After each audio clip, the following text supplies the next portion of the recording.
Hi, loves. How you going? Finally got my babes to bed, so I wanted to jump on and give you a quick live. We'll do a quick live for y'all on learning how to trust yourself. Hi. My name is Nikki. I am the creator of Love Unleashed, and I work with women. This is for those of you who don't know.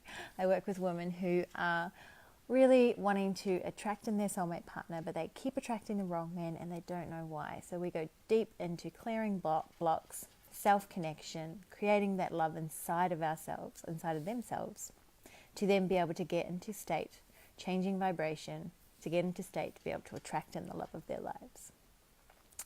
I love love. I love love. It's so amazing. And I'm incredibly passionate about the work that I do. So if you are jumping on tonight, then please make sure that you say hello in the comments section and tell me one thing you are grateful for today. And if you are catching the replay, then make sure you hashtag replay so I know who gets to see this message. I'm doing a little portrait today, which is something a bit different. So learning how to trust yourself. So I have been getting or hearing a lot of this actually just in the last few weeks from women in particular who have, come out of relationships that haven't been necessarily healthy or have gone into relationships that haven't been healthy and have just forgotten how to actually trust themselves or how to know what their soul is telling them and to trust what that is saying. Yeah. So I just wanted to jump on and share a little bit of, give you a little bit of value around this for anyone who may be experiencing this. And some little tips that you can start implementing to actually start connecting back to your truth, start connecting back to trusting yourself and really listening to your inner voice and knowing the difference between your inner voice and your ego mind. Hi, Daika. How are you, my love? Oh, lovely to see you. So first off, I highly, highly recommend meditation. Meditation and stillness gives us the opportunity to really drop into recognizing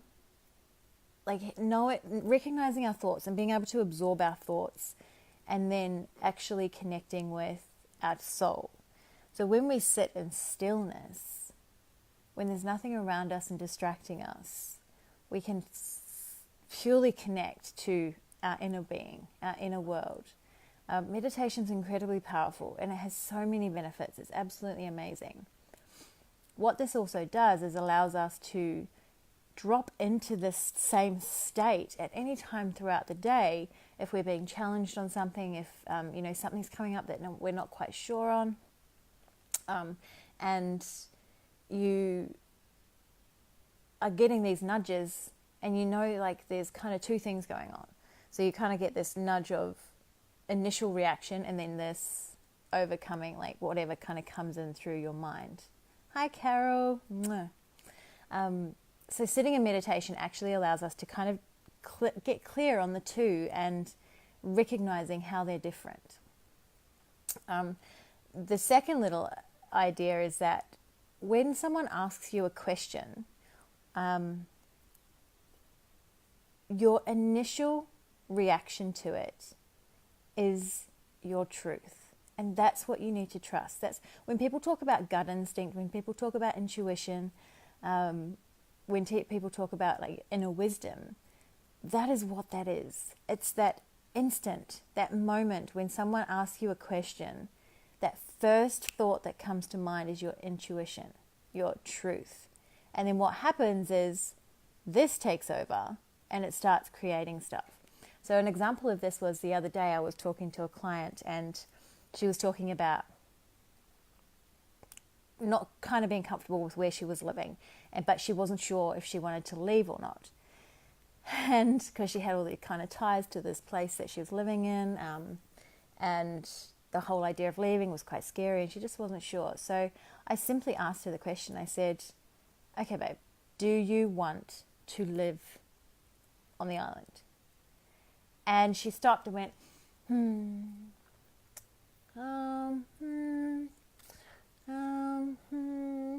Yeah.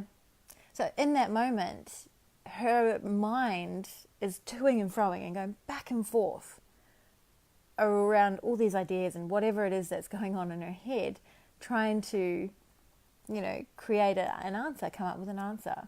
And when she said yes, I asked her the question again. I said, babe, do you want to still be living on the island?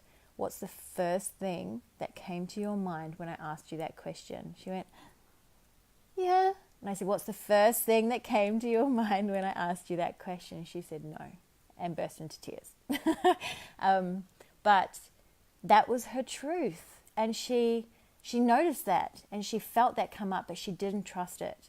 And what we can do is actually, to really start learning to trust ourselves, is to actually start listening to that and start implementing whatever that initial thought is that comes up. So rather than going with what comes up here, after that initial thought, if someone asks you a question or, and you instantly go, no, but then to say yes, it's coming back to, or yes and say no, like it's coming back to that initial response, that first thing that comes into your mind, because that is your intuition, that is your inner wisdom telling you the answers, and that's what you get to listen to and get to trust.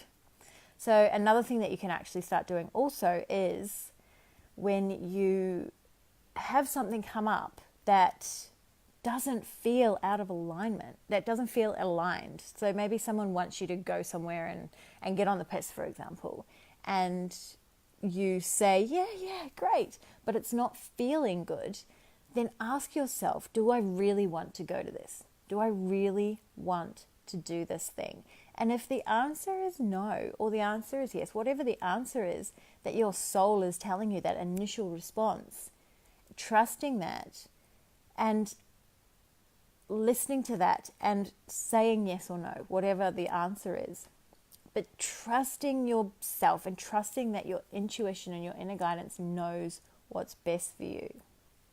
And what will happen is that the more that you practice this, the more that you see that this is your truth and this knows what's best for you, the more you will implement it, the more you will listen, the more you will learn to trust yourself. But you have to start somewhere.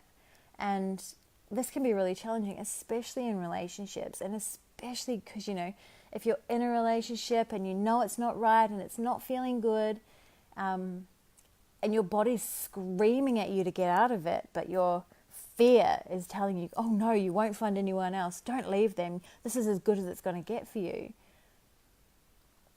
then I just lost my train of thought.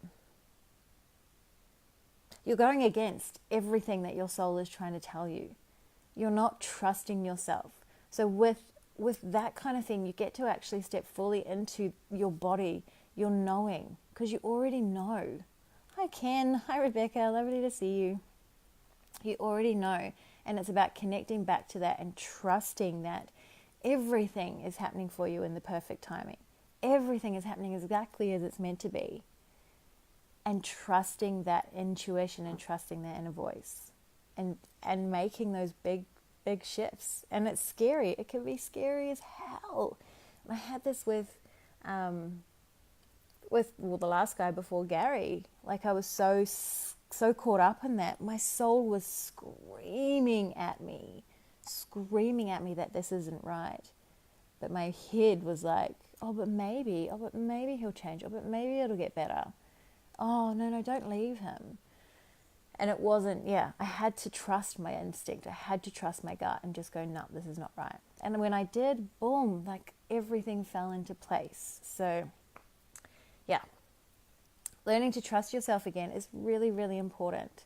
So it's tapping in meditation, asking yourself questions and trusting that initial thought that comes up, listening to that and moving forward with that. And then if something's coming into your space that doesn't feel aligned, or you're saying yes to something that doesn't feel right, start saying no. Or if you're saying no to something that doesn't feel right, start saying yes. So those 3 simple little things are tools that you can start implementing right now that will allow you to start building that trust within yourself again, to know that when a guy comes along who isn't right for you, you will have that confidence to walk away. You will know, you'll listen to your gut and move on from that and remove yourself from that situation. to allow an amazing man to come in. So I hope that made sense. I just really wanted to share a little bit on that, because it's something that seems to be really prevalent right now, and I'm getting a lot of it coming into my vicinity, into my world. So yes, I wanted to share a bit on that. Also, just a little side note that round 2 of my Rise in Love 7-week program will be kicking off at the end of October 29th. I'm so excited. This round has been amazing. We've still got a few weeks left. I'm so pumped. The women are incredible in there, but I'm just putting a shout out now. There is a waitlist available. The doors will be opening on the 1st of October, so if you would like VIP access to that, as well as special deals, all the juicy bonuses, then please let me know if you'd like to be put on the waitlist for when those doors open. It's an incredible program. We go really deep into self-trust, self-connection, self-love, changing vibration, releasing trauma. So much is covered. It's so incredible. Embracing the feminine, communication and language. I could go on and on. It's such an incredible program. So if you'd like to be added to the waitlist, please either shoot me a PM or comment below, and I'll add you on there so that you get first dibs when the doors open. All right, my loves, I hope that you got some value out of this. Thanks, Dika. I love you. And if you do have any questions around this, don't hesitate to pop them in the comments. I am happy to answer anything that may be coming up for you. And also #replay if you're catching the replay. Love you all. Bye.